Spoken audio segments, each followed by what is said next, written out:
Today's term from psychology is stereotype.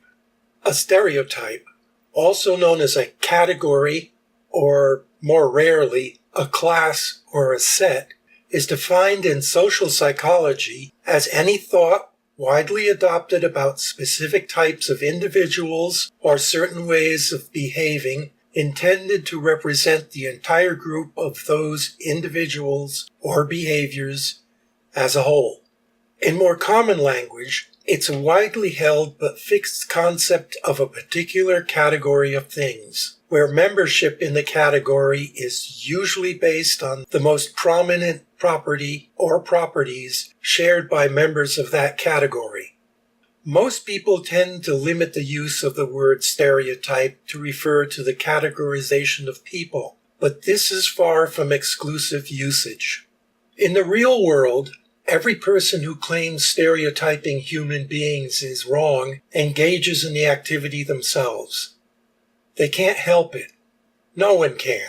It's part of the data reduction mechanism that keeps us from experiencing a sensory overload that would debilitate every human being into immobility.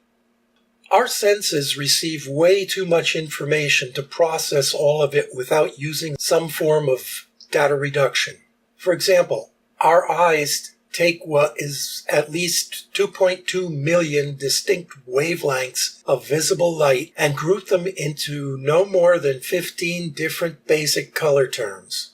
Can you imagine what the world would be like if we had to learn the names of 2.2 million different colors just to describe what the things around us look like? Fortunately, or unfortunately, depending on your particular stance, all people are built to think in terms of categories, not in terms of the individual units that make up each particular category.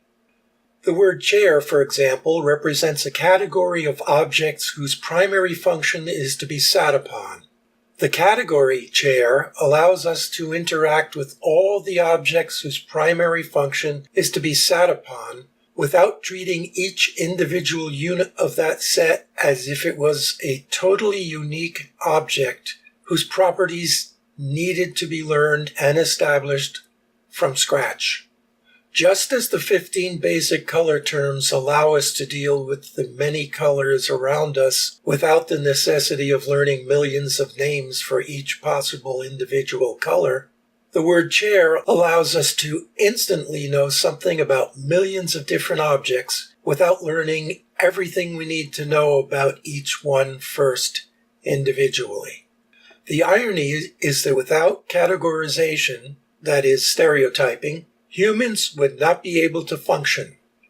However, it is possible for us to change the properties that define a particular category and to create new categories.